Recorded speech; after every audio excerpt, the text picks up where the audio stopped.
Hello दोस्तों, स्वागत है आपका हमारे यूट्यूब चैनल में। जैसा कि आप सभी जानते ही हैं कि हमारे द्वारा आगामी जो अधीनस्थ सेवा चयन आयोग हैं और लोक सेवा आयोग उनकी भर्तियों के लिए एक सीरीज़ शुरू की गई थी, ठीक है, जिसमें हमने हिंदी का एक चैप्टर देख लिया है, हिंदी वर्णमाला वाला, ठीक है।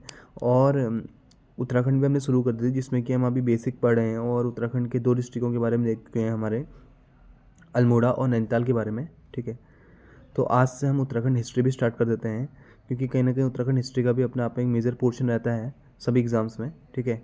और साथ साथ हम सभी जो हमारे डिस्ट्रिक्ट हैं जिला दर्शन वाला, उसको भी हम कंटिन्यू रखेंगे और हिंदी का भी कंटिन्यू रखेंगे।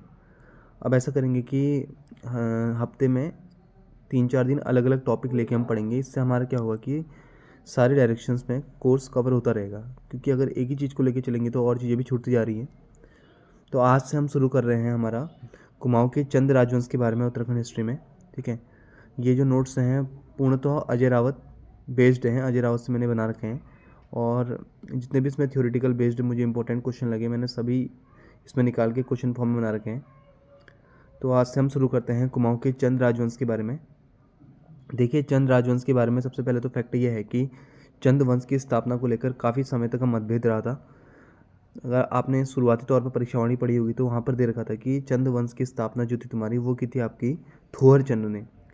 लेकिन बाद में जब थोड़ा आयोग का पैटर्न बदला और आयोग डीप किताबों की तरफ गया, तो उसके बाद फिर शायद 2018 में 25 फरवरी 2018 को ग्राम पंचायत विकास अधिकारी का पेपर हुआ था। उसमें भी एक क्वेश्चन आया था कि आपका चंद वंश का संस्थापक कौन था। तो वहाँ पर थोहर चंद भी ऑप्शन में था और सोमचंद्र भी ऑप्शन में था। तो वहाँ पर आयोग ने जो आंसर माना था वो माना था सोमचंद्र, ठीक है, क्योंकि सोमचंद्र जो है तुम्हारा थोहरचंद से काफ़ी पहले शासक रह चुका है, ठीक है, और उसे संस्थापक के रूप में नींव डालने के लिए जो काफ़ी इतिहासकारों ने उसको प्रमाणित भी किया है। तो इसी को आज से हम स्टार्ट करते हैं क्वेश्चन फॉर्म में। देखिए, पहला हमारा क्वेश्चन क्या है कि एटकिंसन और बद्रीदत्त पांडे के अनुसार चंद वंश का संस्थापक कौन था, ठीक है। बद्रीदत्त पांडे की जानी मानी किताबें आपने पढ़ी होगी, ठीक है, कुमाऊं का इतिहास बद्रीदत्त पांडे ने लिखी है। तो ध्यान रखना कि एटकिंसन और बद्रीदत्त पांडे के अनुसार चंद वंश का संस्थापक था हमारा सोमचंद्र, ठीक है। ये जो भी आपके नोट्स बना रखे हैं मैंने, ये सब पूर्णतः अजय राउत पे भेज रहे हैं, ठीक है। वहाँ से जितने भी मुझे इंपॉर्टेंट क्वेश्चन लगे हैं राजाओं के संबंध में, मैंने वो सभी कवर करने की कोशिश इस वीडियो में की है। दूसरा देखिए क्वेश्चन, कत्यूरी शासक ब्रह्मदेव के समय में किस क्षेत्र की दुर्दशा पराकाष्ठा पर पहुंच गई थी, ठीक है। तो एक कत्यूरी शासक हुआ था हमारा ब्रह्मदेव, ठीक है, और इसके समय में किस क्षेत्र की दुर्दशा पराकाष्ठा पर पहुंच गई थी। तो यह क्षेत्र था तुम्हारा काली कुमाऊं क्षेत्र, अर्थात काली कुमाऊं क्षेत्र था, चंपावत क्षेत्र को कहा जाता था काली कुमाऊं क्षेत्र। इस समय यहाँ पर इस क्षेत्र की दुर्दशा काफ़ी पराकाष्ठा पर पहुँच गई थी। यहाँ पर जो जनता थी उस पर काफ़ी अत्याचार किए जा रहे थे, ठीक है। उसके बाद थर्ड क्वेश्चन हमारा देखिए, सोमचंद्र के आगमन के समय में कुमाऊं में किस नरेश का आधिपत्य था। तो ये भी एक बार किसी एग्जाम में क्वेश्चन बन रखा है कि सोमचंद्र के आगमन के समय में कुमाऊं में किस नरेश का आधिपत्य था। तो ये था तुम्हारा ब्रह्मदेव का, ठीक है। जागरों में से वीरमदेव भी कहा गया है, आपने परीक्षा में पढ़ा भी होगा।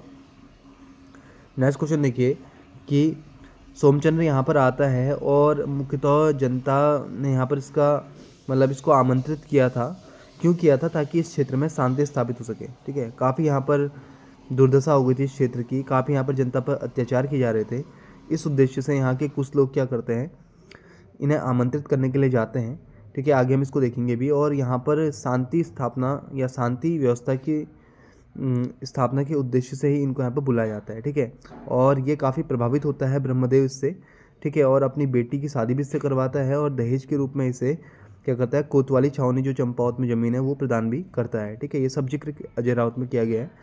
तो देखिए चौथा क्वेश्चन क्या कह रहा है कि ब्रह्मदेव ने दहेज स्वरूप अर्थात यौतुक में किस चंद्रवंशीय शासक को कोतवाली छावनी चंपावत की भूमि प्रदान की थी। तो इसका आंसर आपका क्या हो जाएगा, सोमचंद्र, ठीक है। नेक्स्ट क्वेश्चन देखिए कि कौन सा चंद्रवंशी नरेश कन्नौज नरेश का भाई था। तो सोमचंद्र जो है तुम्हारा, इसे कन्नौज नरेश का भाई माना गया है। नेक्स्ट क्वेश्चन देखिए, सुयो या सुई नामक किला चंपावत में किसने बनाया था। तो सुयो या सुई नामक किला चंपावत में निर्मित किया था सोमचंद्र ने, और इस किले को राजगुंगा का किला भी कहा जाता है। चलते हैं नेक्स्ट स्लाइड में।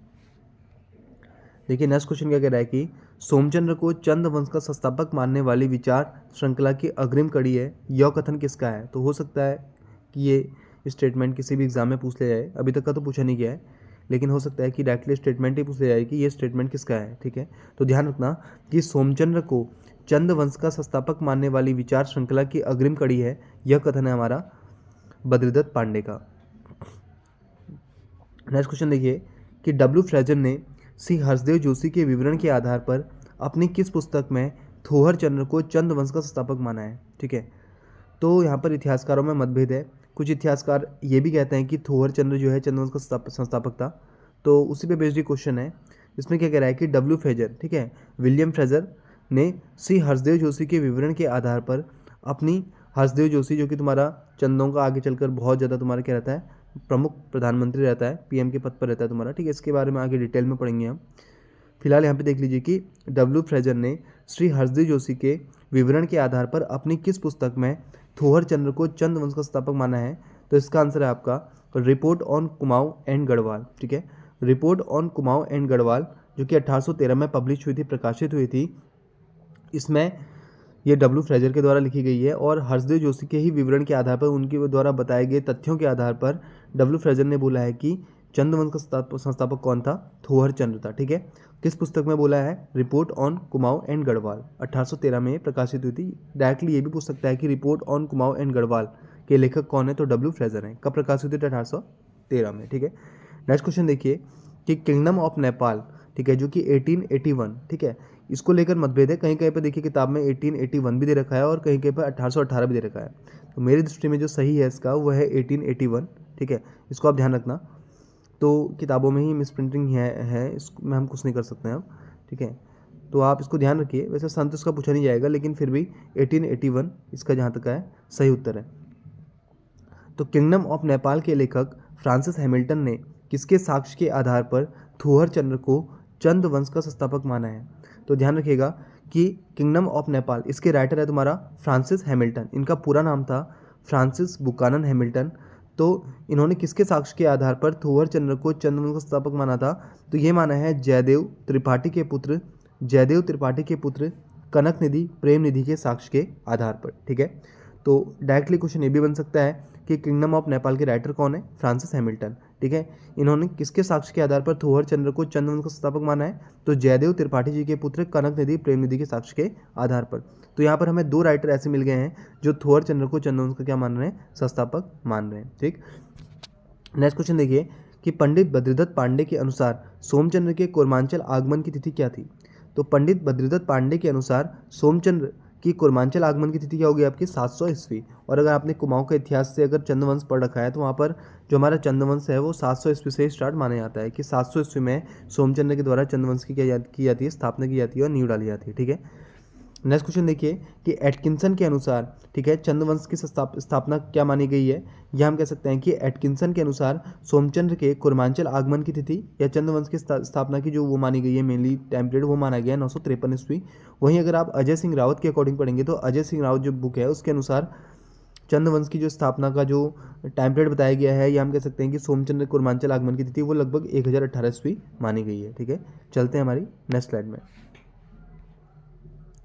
देखिए नेक्स्ट क्वेश्चन क्या कह रहा है कि शंकराचार्य जी के पूर्व उत्तराखंड में बौद्ध धर्म का बोलबाला था, इसका प्रमाण किसके ताम्रपत्र से मिला है। ठीक है, तो शंकराचार्य जी के पूर्व, ठीक है, उत्तराखंड में बौद्ध धर्म का बोलबाला था, इसका प्रमाण मिलता है हमारा राजा कृतज्ञ देव के ताम्रपत्र से। तो हो सकता है ये क्वेश्चन भी पेपर में बन जाए कि शंकराचार्य जी के पूर्व बौद्ध धर्म का उत्तराखंड में बोलबाला था, इसका प्रमाण हमें किस ताम्रपत्र से मिलता है, तो ये मिलता है राजा कृतज्ञ देव के ताम्रपत्र से। नेक्स्ट क्वेश्चन देखिए कि इलियट के अनुसार कुमाऊं के राजा स्वयं को किसका वंशज बतलाते हैं। तो इलियट एक राइटर रहे हैं तुम्हारा, ठीक है, इनके अनुसार कुमाऊं के राजा स्वयं को किसका वंशज बतलाते हैं, कन्नौज के शासक चंद्रपाल फूर अथवा भौर का अपने को वंशज बतलाते हैं। ठीक है, तो यहाँ पे देखिए सोमचंद्र के कूर्मांचल आगमन की तिथि ये किसके अकॉर्डिंग है, ये है आपके अजय सिंह रावत के अकॉर्डिंग। के अजय सिंह रावत की जो बुक है उसमें दे रखा है कि सोमचंद्र के जो कूर्मांचल आगमन की तिथि वो बताई गई है 1018 से 1027 के मध्य में। नेक्स्ट क्वेश्चन देखिए कि एटकिंसन, वॉल्टन और बद्रीदत्त पांडे के अनुसार, ठीक है, ये मेन राइटर रहे हमारे, जिनसे हमारा पूरा उत्तराखंड की हिस्ट्री जो है तुम्हारा आगे मतलब एक बेसिक ग्रुप लेगी, हम कह सकते हैं कि एक जिससे न्यू पड़ेगी पूरा उत्तराखंड के इतिहास की। तो ये मेन राइटर हैं हमारे, जैसे एटकिंसन हो गया, वॉल्टन हो गया, बद्रीदत्त पांडे हो गया। ठीक है, इनके अनुसार चंदों का आदि स्थान या मूल स्थान क्या था तुम्हारा, तो ये था तुम्हारा प्रयाग के निकट झूसी, जो कि इलाहाबाद में पड़ता है। ठीक है, तो इसको भी आपको ध्यान में रखना है। ठीक है, एटकिंसन, वॉल्टन और बद्रीदत्त पांडे के अनुसार चंदों का आदि स्थान क्या था, तो ये था तुम्हारा प्रयाग के निकट झूसी, जो कि इलाहाबाद में पड़ता है। नेक्स्ट क्वेश्चन कि इलियट ने चंदों का आदि स्थान क्या माना है, तो इलियट ने चंदों का आदि स्थान माना है झांसी, इसको भी ध्यान रखिएगा। लेकिन जो ज़्यादा प्रामाणिक तथ्य है वो यही है कि चंदों का जो आदि स्थान था वो कहाँ पर था, प्रयाग के निकट झूसी, जो कि इलाहाबाद में पड़ता है, वर्तमान में जिसे हम प्रयागराज के नाम से जानते हैं। ठीक है, यहाँ पे एक फैक्टर दे रखा है सोमचंद्र के बारे में कि सोमचंद्र बड़ा धर्मात्मा, संयमी और नीति कुशल पुरुष रहा है। ठीक है, जो सोमचंद्र संस्थापक रहा चंद्रवंश का, उससे बड़ा धर्मात्मा, संयमी और नीति कुशल पुरुष बताया गया है इतिहास में। ठीक है, अब चलते हैं हमारे नेक्स्ट क्वेश्चन पर। देखिए, नेक्स्ट क्वेश्चन कह रहा है कि चंद्रपाल फूर वंश के विषय में किस ग्रंथ में फूर को महान वीर पोरस का वंशज कहा गया है। तो ध्यान रखना, जैसे कि हमने बोला था ना कि जो हमारा सोमपाल था चंद्रवंश का संस्थापक, इसे बताया गया तुम्हारा कि कन्नौज नरेश का ये भाई हुआ करता था। और कन्नौज नरेश कौन था उस टाइम पे, चंद्रपाल फूर अथवा भौर। ठीक है, तो उसी के संबंध में कह रहा है कि चंद्रपाल फूर वंश के विषय में किस ग्रंथ में फूर को महान वीर पोरस का वंशज बताया गया है, तो ये बताया गया है तारीख ए यामिनी, जो किसकी है, तुम्हारी फरिश्ता की बुक है। ठीक है, नेक्स्ट क्वेश्चन देखिए कि किस मंदिर की प्राप्ति यह सिद्ध करती है कि चंद राजा प्रतिहारों के वंशज रहे थे। तो ध्यान रखना, किस मंदिर की प्राप्ति यह सिद्ध करती है कि चंद राजा प्रतिहारों के वंशज रहे थे, तो ये सिद्ध करती है तुम्हारा द्वाराहाट का जो गुर्जरदेव मंदिर है। ठीक है, गुर्जरदेव मंदिर है, गुर्जरदेव मंदिर, इस मंदिर की प्राप्ति यह सिद्ध करती है कि जो चंद राजा रहे हैं हमारे, वो प्रतिहारों के वंशज रहे थे। नेक्स्ट क्वेश्चन, उत्तराखंड इतिहास में किसे चंदवंशी राजाओं का राजधानी प्रतिष्ठान कहा गया है। तो उत्तराखंड के इतिहास में चंदवंशी राजाओं का राजधानी प्रतिष्ठान कहा गया है झूसी, इलाहाबाद को। ठीक, नेक्स्ट क्वेश्चन देखिए कि चंदवंश की स्थापना की सर्वोत्तम अवधि क्या मानी गई। तो अगर आप अजय सिंह राउत की बुक पढ़ेंगे तो वहाँ पे दे रखा है कि चंदवंश की स्थापना की सर्वोत्तम अवधि मानी गई है आपकी 1020 से 1025 ईस्वी। तो आप कह सकते हैं कि लगभग 1025 ईस्वी जो है तुम्हारा चंदवंश की स्थापना की सर्वोत्तम अवधि मानी है डॉक्टर अजय सिंह राउत के अकॉर्डिंग। ठीक है, नेक्स्ट क्वेश्चन देखिए कि सोमचंद्र किसका उपासक था। तो सोमचंद्र किसका उपासक था, तो सोमचंद्र भगवान शिव का प्रसिद्ध उपासक हुआ करता था तुम्हारा। ठीक है, जो चंद्र राजा सोमचंद्र हुआ वो किसका उपासक था तुम्हारा, शिव का। नेक्स्ट क्वेश्चन है सोमचंद्र के बारे में ही कि सोमचंद्र के द्वारा चाराल व्यवस्था नियुक्त की गई थी तुम्हारा। ठीक है, चाराल जो थी तुम्हारा नेपाल की तरह ही तुम्हारी ये एक व्यवस्था थी। चाराल अर्थात आप समझ सकते हैं कि चार किलेदार। सोमचंद्र का जो एक किला था तुम्हारा राजगुंगा किला या राजबुड्डा किला, इस किले की सुरक्षा के लिए उसने चारों ओर 4 किलेदार नियुक्त किए थे, जिसे कि चाराल व्यवस्था कही गई उसके शासनकाल में। ठीक है, तो ये जो चाराल थे या 4 नेपाल के थे तुम्हारे, कौन कौन थे तुम्हारा, कार्की, बोड़ा, तरागी और चौधरी। इसको आपको ध्यान रखना है, क्वेश्चन बन सकता है कि चाराल व्यवस्था किसके द्वारा शुरू की गई थी, किस शासक के द्वारा। तो आपका आंसर हो जाएगा सोमचंद्र के द्वारा। सोमचंद्र ने अपने किले की, ठीक है, सोमचंद्र ने अपने जो उसका किला था तुम्हारा, उसके किले की सुरक्षा व्यवस्था के लिए अपने किले के चारों ओर 4 किलेदार नियुक्त किए थे। इसी को चाराल व्यवस्था कहा जाता है। और इस चाराल व्यवस्था में उसने 4 जो हमारे कास्ट थी उनको नियुक्त किया था। 4 लोगों को, हम कौन कौन थे तुम्हारा, कार्की, बोरा, तड़ागी और चौधरी। ठीक है, तो ये बहुत इंपॉर्टेंट क्वेश्चन है, ये क्वेश्चन आने वाले एग्जाम में बन भी सकता है। ठीक है, चलते हैं नेक्स्ट स्लाइड में। उसके बाद देखिए नेक्स्ट क्वेश्चन क्या कह रहा है कि सोमचंद्र ने सर्वप्रथम किसे हराया था। तो अपने, क्योंकि उस समय उसे दहेज के रूप में बहुत सी कम ज़मीन मिली थी कोतवाल छावनी में, चंपावत में, और धीरे धीरे यहाँ से चंद्रराजे क्या करते हैं, कुछ कुछ क्षेत्रों को जीतते जाते हैं। और एक टाइम ऐसा आएगा कि पूरा का पूरा कुमाऊं क्षेत्र जो है इस पर तुम्हारा चंद्रराजों को क्या हो जाएगा, आधिपत्य हो जाएगा। तो एक हिसाब से हम कह सकते हैं कि इन्होंने अपना क्षेत्र विस्तार करना शुरू किया।